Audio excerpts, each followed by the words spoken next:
Hello everyone, welcome back to maths classes. This is Sonam Srivastav and today we are going to start a new chapter, chapter 11, that's name is algebra. अभी तक हम लोगों ने arithmetic and geometry के बारे में पढ़ा. Arithmetic and geometry. Arithmetic में numbers and numbers of operation, इन सब के बारे में, जो भी नंबर्स जैसे natural number, whole numbers, decimal numbers, इन सब के बारे में अर्थमेटिक में पढ़ा. एंड ज्योमेट्री में 2 डायमेंशनल एंड 3 डायमेंशनल फिगर, इन सब के बारे में ज्योमेट्री में पढ़ा, जैसे रेक्टेंगल, पॉलीगन्स, सर्कल, इन सब के बारे में ज्योमेट्री में पढ़ा. अब now we begin the study of another branch of mathematics, that's name is algebra. अब algebra, what is algebra? Algebra में हम इक्वेशंस का, वेरिएबल्स का, इन सब का यूज़ करते हैं अलजेब्रा में.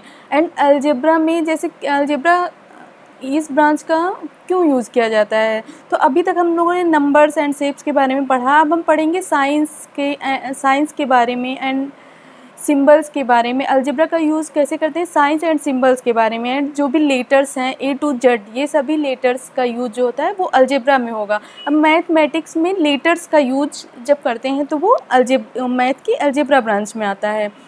जैसे इस चैप्टर का जो फर्स्ट टॉपिक है वो मैचस्टिक पैटर्न. अब मैचस्टिक पैटर्न क्या होता है? Matchstick pattern. अब मैच स्टिक पैटर्न क्या है? मैच स्टिक का मतलब आप सभी लोग जानते होंगे. मैच स्टिक का मतलब होता है माचिस की तीलियाँ. अब अगर मान लीजिए माचिस की तीलियों से आपको कोई लेटर बनाना है, मान लीजिए आपको बनाना है L.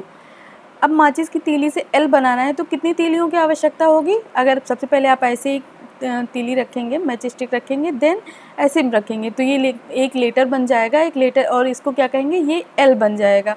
अब इसमें कितनी तीलियाँ यूज़ हुई हैं? अब अगर आप 1L बनाते हैं तो कितनी तीलियाँ यूज़ होंगी? सो नंबर ऑफ मैचस्टिक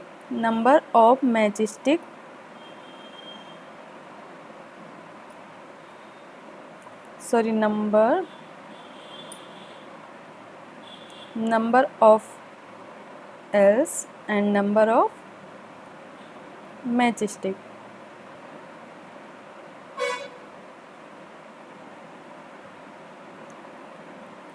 अगर आप 1L बनाते हैं, मान लीजिए जब आपने नंबर ऑफ LS, जब आपने 1L बनाया है तो कितनी तीलियाँ लगी?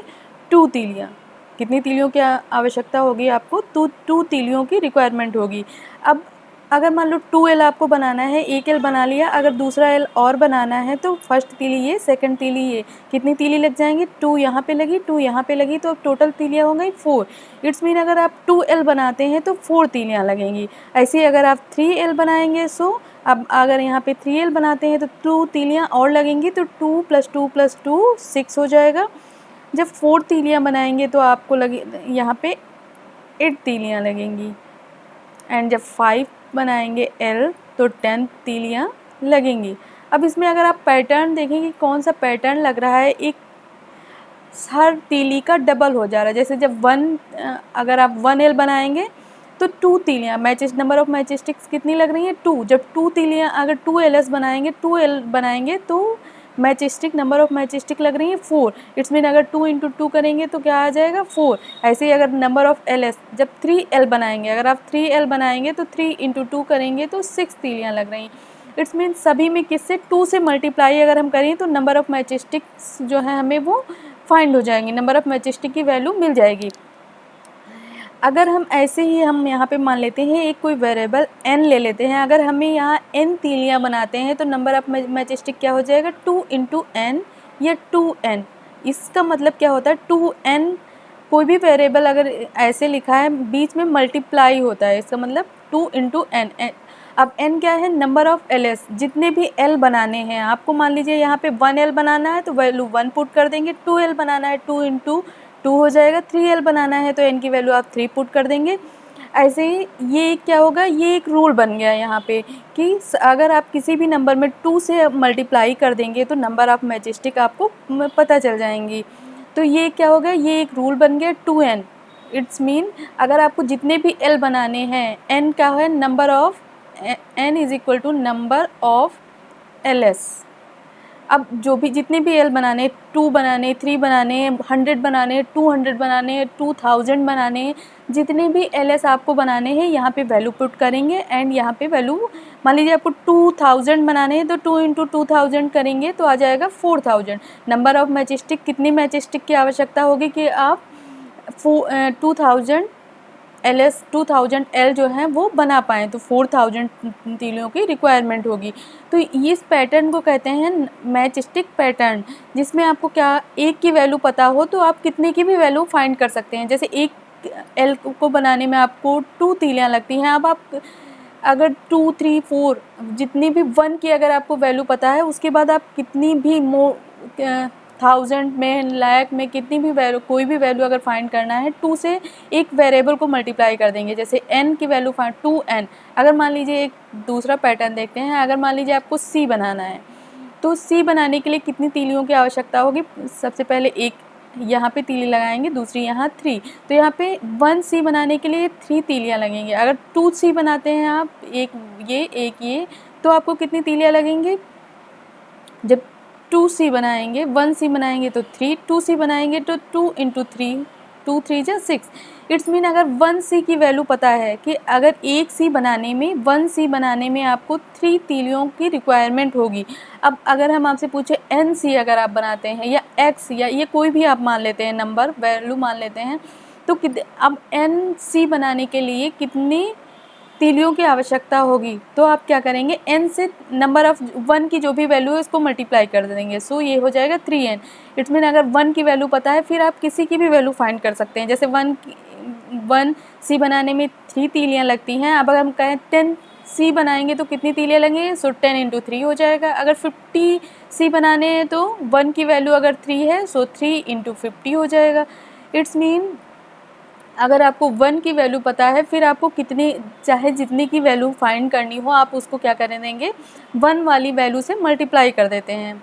ओके, अब नेक्स्ट टॉपिक है, come to the next topic. Next topic है वेरिएबल। अब वेरिएबल किसे कहते हैं। अभी जैसे आपने ये पैटर्न देखा 3n, n क्या है, n एक वेरिएबल है।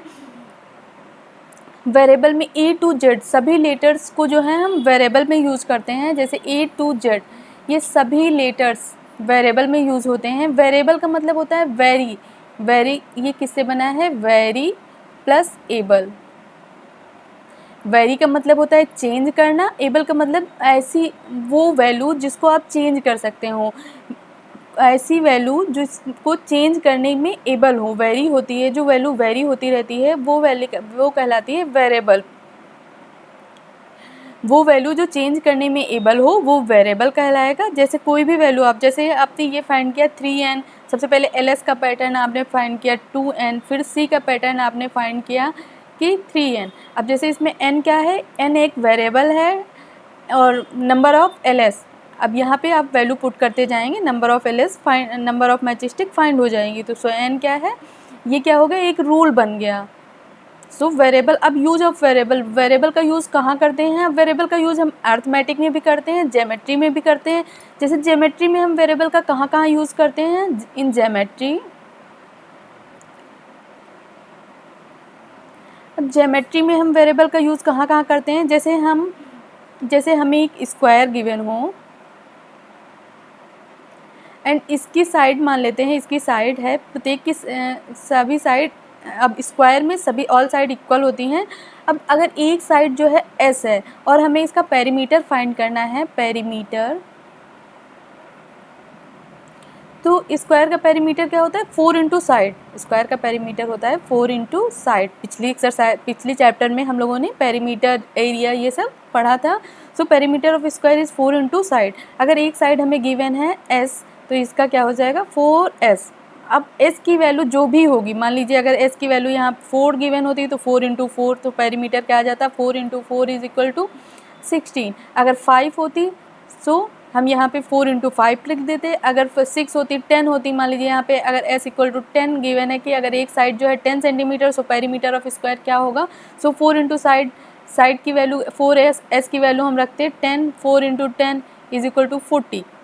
इट्स मीन कि जो s है, साइड है, वो वैल्यू क्या होती है, वेरी करती रहती है। 4 की वैल्यू चेंज होती रहेगी, s की साइड की वैल्यू जो भी होगी वो हम यहाँ पे पुट करते जाएंगे और वैल्यू यहाँ पे हमें पेरीमीटर मिलता जाएगा। सो ज्योमेट्री में फॉर्मूलाज को बनाने के लिए हम किसका प्रयोग करते हैं, अलजेब्रा का प्रयोग करते हैं। जैसे अगर हम पेरीमीटर ऑफ रेक्टेंगल, रेक्टेंगल का पेरीमीटर क्या होता है, 2 into length plus breadth, 2 into length plus breadth. अब L एंड B ये क्या है, अल्फ़ाबेट है, अल्फ़ाबेट का यूज़ किया गया है और अल्फ़ाबेट का यूज़ किया गया है, सो ये किस में आ गया, अलजेब्रा में आ गया। ऐसे ही हम अर्थमेटिक में भी ज्योमेट्री का यूज़, अर्थमेटिक में भी अलजेब्रा का यूज़ करते हैं। जैसे मान लीजिए अर्थमेटिक में कहाँ, जैसे एसोसिएटिव प्रॉपर्टी होती है, एसोसिएटिव प्रॉपर्टी। अब नंबर्स में आपने होल नंबर्स में पढ़ा था एसोसिएटिव प्रॉपर्टी क्या होती है, कि अगर हम किसी दो नंबर्स को मान लीजिए ऐड करते हैं 4 + 3, अब अगर हम इनके पैटर्न को बदल देते हैं, जैसे 4 + 3 7 होता है, एंड ऐसे अगर हम 3 + 4 अगर इनके पैटर्न को आगे पीछे कर देते हैं, जैसे पहले 4 + 3 किया फिर 3 + 4 किया, देन दोनों का रिजल्ट क्या आएगा, सेम आएगा।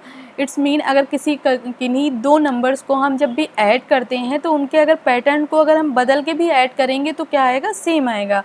अब ये अगर हम इसको एक रूल्स के रूप में बनाना है तो हम क्या करेंगे, इसको एक किसी भी अल्फ़ाबेट के रूप में अगर हम कहें a + b is equal to b + a, ये क्या है, एक एसोसिएटिव प्रॉपर्टी है। अब यहाँ a + b, a and b की कोई भी वैल्यू आप यहाँ पे पुट कर सकते हैं, तो ये एक प्रॉपर्टी बन गई, ये एक रूल बन गया कि एसोसिएटिव प्रॉपर्टी ये एक रूल है कि ये आप कोई भी नंबर यहाँ पे अगर पुट करते हैं, a एंड b की कोई भी वैल्यू यहाँ पे पुट करेंगे तो इस पे वो फॉलो करेगी।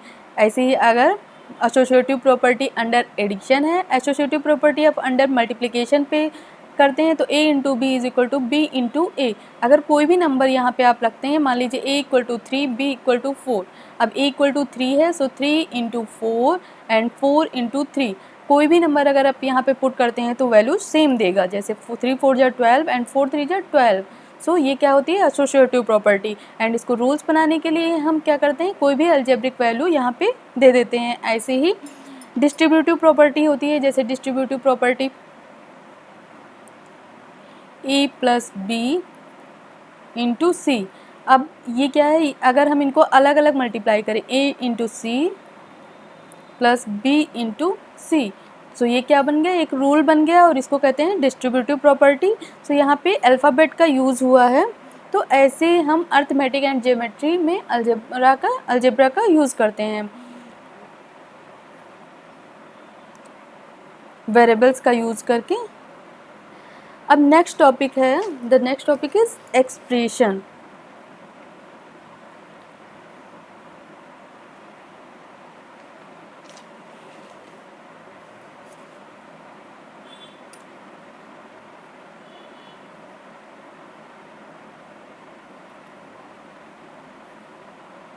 Expression with variable. अब ऐसे एक्सप्रेशन आप लोगों ने अर्थमेटिक में एक्सप्रेशन पढ़ा थे, जैसे मैथमेटिक में एक्सप्रेशन किसे कहते हैं, numbers and operation of numbers को यूज़ करके जब एक्सप्रेशन को फॉर्म करते हैं, numbers and operation of number किसे कहते हैं, जैसे वो 2 3 4 50 60 कोई भी नंबर्स हम लें और उसमें ऑपरेशन फॉर्म, जैसे ऑपरेशन, नंबर ऑफ ऑपरेशन क्या होता है, प्लस माइनस इंटू डिवाइड, ये क्या हो गए 4 ऑपरेशंस का यूज़ करके जब एक्सप्रेशन, जैसे 2 + 3 इंटू 4, तो ये क्या है, ये एक एक्सप्रेशन है। ऐसे ही हम कोई भी 5 इंटू 6, ये क्या है, ये एक एक्सप्रेशन है। बट एक्सप्रेशन विद वेरिएबल, अगर किसी भी वेरिएबल का प्रयोग हो तो वो एक्सप्रेशन विद वेरिएबल हो जाएगा। वेरिएबल, सॉरी यहाँ पे मिस्टेक है, variable, okay.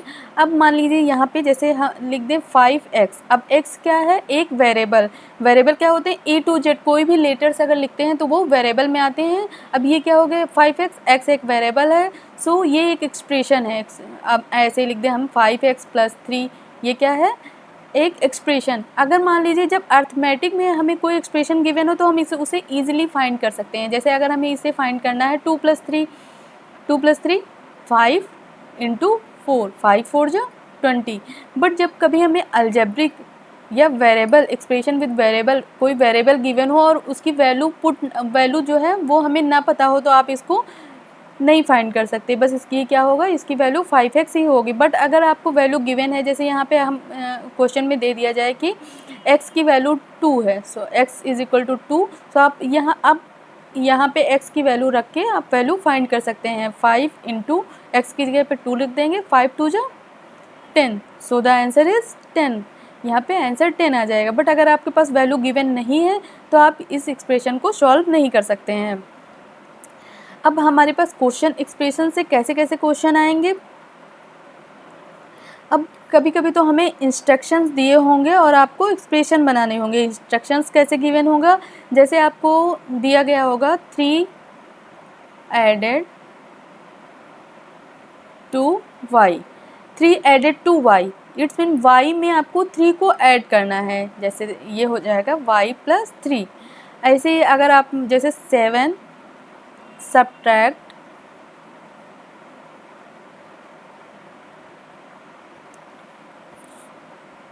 'subtract from x', अब x से सब्ट्रैक्ट करना है आपको, x से सब्ट्रैक्ट करना है 7 को, x से 7 को सब्ट्रैक्ट करना है। सो x - 7, सब्ट्रैक्ट का साइन माइनस, x - 7 हो जाएगा।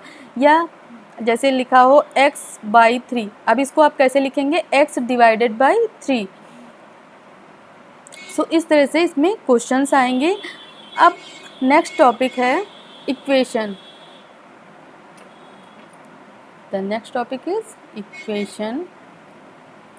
अब सबसे पहले हम समझेंगे एक्सप्रेशन एंड इक्वेशन। जैसे इक्वेशन किसे कहते हैं, इक्वेशन होती है जैसे कोई भी हमें ऐसी एक्सप्रेशन गिवन हो जिसमें 2 साइड हो, एक LHS and RHS, LHS = RHS। जब इक्वेशन गिवन होगी तो एक एक्सप्रेशन गिवन होगी और वो एक्सप्रेशन जो होगी वो RHS के इक्वल होगी, एक किसी भी डेफिनेट वैल्यू के इक्वल होगी। LHS में कोई भी ऐसी वैल्यू, ऐसी एक्सप्रेशन जो वेरिएबल के साथ एक्सप्रेशन होगी, एक्सप्रेशन विद वेरिएबल जो LHS = RHS होगा, तो वो इक्वेशन कहलाएगी। जैसे ये 2x + 1 = 20। अब ये क्या है, ये एक इक्वेशन है। 2x = 10, ये क्या है, एक इक्वेशन है। इसको कहेंगे LHS, इसको कहेंगे RHS। अब LHS क्या होता है, LHS का फुल फॉर्म होता है लेफ्ट हैंड साइड। आपके लेफ्ट हैंड साइड में left hand side and right hand side. इस साइड होगा लेफ्ट, ये इधर आपका लेफ्ट हैंड होता है, इधर आपका राइट हैंड होता है, तो ये लेफ्ट हैंड साइड एंड ये राइट हैंड साइड, और बीच में = का साइन होगा। इट्स मीन एक आपको कोई एक्सप्रेशन दी होगी एंड वो किसी भी एक वैल्यू के इक्वल होगी। एंड अब यहाँ पे हम समझेंगे इक्वेशन एंड एक्सप्रेशन में, दोनों में डिफरेंस क्या है। अब इक्वेशन एंड एक्सप्रेशन में क्या डिफरेंस है, एक्सप्रेशन जैसे होती है, जैसे ये 2x + 5, ये किसी के भी इक्वल नहीं होगी, बस ये क्या है, ये एक एक्सप्रेशन है। बट जब भी इक्वेशन गिवन होगी जैसे 2x + 5, तो ये किसी ना कोई एक डेफिनेट वैल्यू के इक्वल ज़रूर होगी। इट्स मीन इक्वेशन जो होती है उसमें LHS एंड RHS दो होगा, LHS एंड RHS होंगे एंड वो दोनों = से जुड़े होंगे। दोनों के बीच में कौन सा साइन होगा, इक्वल का साइन होगा। तो ये होगी इक्वेशन एंड इसे कहते हैं एक्सप्रेशन। एक्सप्रेशन में वो किसी भी वैल्यू के इक्वल नहीं होगी, बस कोई भी एक एक्सप्रेशन गिवन होगा। अब हम देखेंगे इक्वेशन का यूज़ कहाँ कहाँ करते हैं। जैसे कोई भी इक्वेशन हमें गिवन है, वहाँ पे वैल्यू फाइंड करना। जैसे ये इसका सॉल्यूशन, x का सॉल्यूशन क्या होगा, 2x = 10। अब यहाँ पे x की ये किसी x की कोई सिर्फ यहाँ पे एक ही वैल्यू होगी। x की वैल्यू क्या होगी कि रिजल्ट आपका 10 आ जाए। तो अभी हमें नहीं पता है कि x की वैल्यू क्या होगी, हम यहाँ पे पुट करके देखेंगे। मान लीजिए n = x = अब यहाँ पे 1 रखेंगे जब, तो 2 × 1 = क्या हो जाएगा, 2। अब यहाँ पे ये 10 के इक्वल नहीं आ रहा है, इट्स मीन x = 1 नहीं होगा। इट्स मीन x = 1 इस इक्वेशन का सॉल्यूशन नहीं है। जब x = 2 रखेंगे हम, तो क्या हो जाएगा 2 इंटू 2 इज इक्वल टू 4। अभी भी ये 10 के इक्वल नहीं आया। जब x इक्वल टू 3 रखेंगे तो क्या हो जाएगा x into 3 is equal to 6। और जब x इक्वल टू 3 रखा तब भी ये 10 के इक्वल नहीं आया, इट्स मीन ये इसका सोल्यूशन नहीं है। 2 रखेंगे तब भी इसका सोल्यूशन नहीं है, 3 रखेंगे तब भी इसका करेक्ट सोल्यूशन नहीं आया। फिर हम x इक्वल टू यहाँ पे 3 जब रखेंगे सो 2 इंटू नहीं, अब हम यहाँ पे 4 रखेंगे सो 2 4 जा 8 हो जाएगा। x इक्वल टू 4 रखने पे भी 10 नहीं आ रहा है। LHS RHS के बराबर होना चाहिए, बट यहाँ पे LHS 2x है और RHS 10 है, 10 यहाँ पे नहीं आया। It's mean x equal to 4 इसका सोल्यूशन नहीं होगा। जब x इक्वल टू 5 रखेंगे तो 2 into 5 is equal to 10। It's mean x equal to 5 जो है इस इक्वेशन का सोल्यूशन है। सो x की वैल्यू क्या होगी, x की वैल्यू हो जाएगी 5। सो इसकी जो भी वैल्यू होगी सिर्फ एक ही वैल्यू होगी जो इसको पुट करने पे LHS जो है RHS के इक्वल होगा। सो ये था इंट्रोडक्शन वीडियो। एंड अब इस चैप्टर के एक्सरसाइज हम नेक्स्ट वीडियो में कवर करेंगे। एंड वीडियो अच्छी लगी हो तो please like share and subscribe ज़रूर करें एंड जुड़े रहिए मेरे साथ।